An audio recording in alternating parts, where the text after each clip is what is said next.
Hi everyone, Jackie here with Enjoying Life's Journey. Welcome back to my channel. If you're not familiar with the channel, I make videos on goal setting, personal finance, and a little bit about our minimalist lifestyle. Today I'm going to be doing a tag video. Tag videos are basically a video that has a certain topic on it, and other people who are making videos might tag another person who's making videos who make videos of the same type and either talk about a specific topic or answer a set number of questions. So today's tag video is one that I've been seeing out there within the personal finance community here on YouTube. So I was not tagged personally. I do find these very fun to watch, so I thought I would share them with you guys.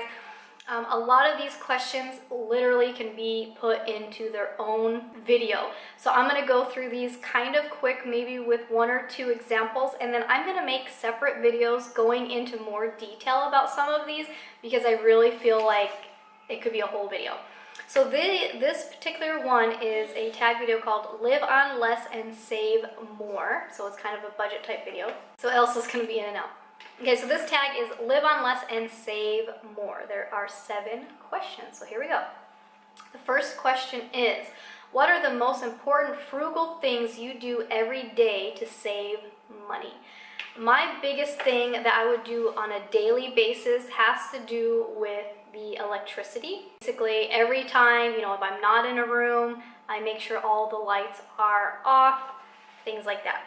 The other thing is maybe not driving my car every day. So my daughter, her school, now that we have 2 vehicles, I could drive every day, but her school is it's close to walk to, so I'm still trying to, walk at least a couple times during the week. So those are some things I do on a daily basis. 2, what is your best strategy for saving on utilities?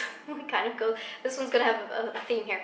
So like I mentioned, when you're not in an area, turn off the lights. We actually have on our electricity, we have what's called the Easy 3. So our base price of electricity is lower than a basic plan with our company here. However, there's 3 hours during the day where it's higher. So from 3 p.m. to 6 p.m. the electricity is higher. So what I do is during that time, we don't really use the TV, we don't use the air conditioner. So again, I can talk about this more in another video. So I'll explain how we don't use the air conditioner in those few hours. I don't cook during those hours. I don't do laundry during those hours, things like that. And that's Monday through Friday. Saturday, we have the lower rate all day. So I do my laundry and all of that on Saturday. Number 3, what is your best tip to save on food and household products? So I've kind of shared the products that I use. I use a lot of things as like a dual purpose. Like my hand soap or my shampoo in the bathroom, I actually use that to clean the bathroom. The dish soap in the kitchen, I use to clean the kitchen, things like that. The sponges in the kitchen, so we hand wash all of our dishes. So once that sponge needs to be replaced, I use that sponge then onto the bathroom. So I get more use out of my sponges. As far as food, it's really big is if you have a set budget and you make like a meal plan and a shopping list and you stick to it, that's going to help you to really cut on costs, because it's going to prevent you from going to the store randomly or eating out because you don't have anything planned. The other thing is, try to keep your meals like minimal as far as how many ingredients you're using. So that's going to keep your budget down and it's going to save you time on cooking. Lastly, we're pretty consistent on what we buy every week. So we pretty much know what our budget is. We pretty much know what we're buying every week. And that's just evolved over time of us being consistent. So those are some tips I have for food and household. Number 4, what is your best tip to save on clothes? Stop buying them. No, really.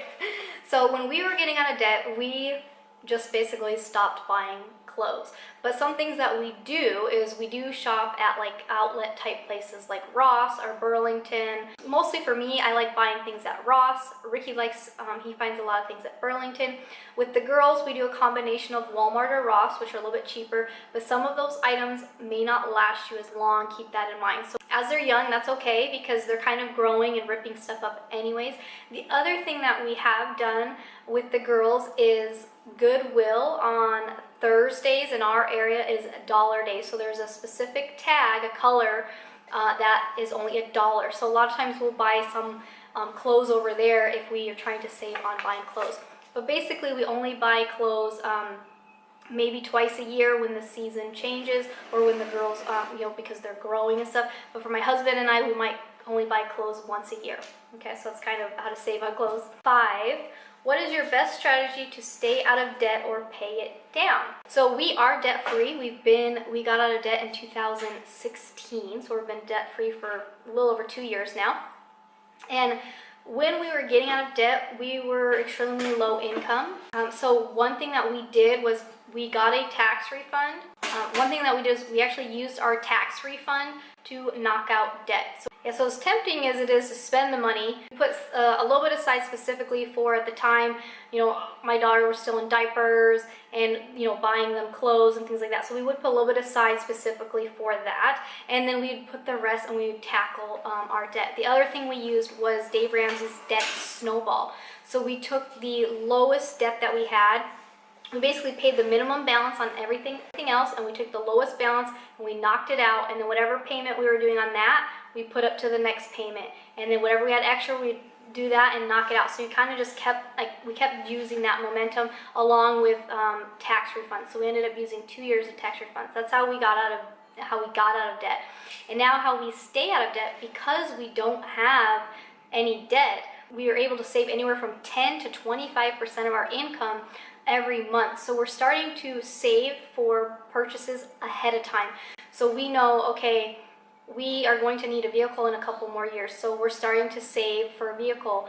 We know we follow a zero-based budget, and we budget out for the whole year, and we budget out each quarter, so we can see expenses ahead of time. So it's not an emergency. So that's kind of how we're able to stay out of debt, is we're just looking at it ahead of time. The only thing, we will be buying a house, so we're going to have probably like a 15-year mortgage at some point. Number 6, please share one thing you do to save money that other people don't know. Honestly, I'm sure everybody's thought of everything out there. So I'm going to say one thing that I do that other people may not know about me, or may not necessarily know about me, is kind of comes back to that utilities thing.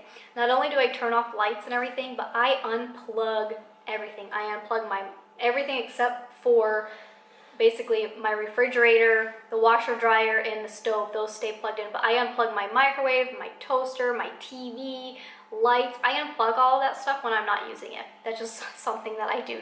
And whether that saves, it probably doesn't save that much money. It's just something I do. It's like a habit that I've done. And the last question, number 7, is how important is it for you to save money? So before my husband and I were on the journey to get out of debt, we had no savings. We lived paycheck to paycheck. We lived above our means, paying things with credit card, borrowing money. We were a hot mess, I'm not gonna lie.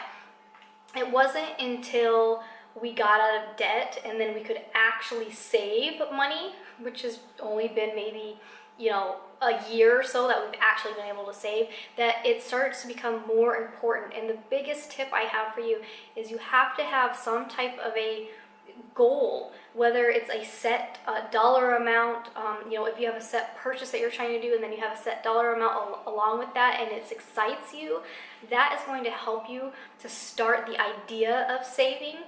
And then you can go into things like, okay, we're saving for retirement, and you start looking at, how do you want your life to be when you are retired, and start finding out how much money do you actually need, how much should you be investing. You start learning all of these things, and it makes saving exciting, because it's not restraint. It's not just like, oh, I'm just saving it and it's doing nothing, or I'm never going to get to use it.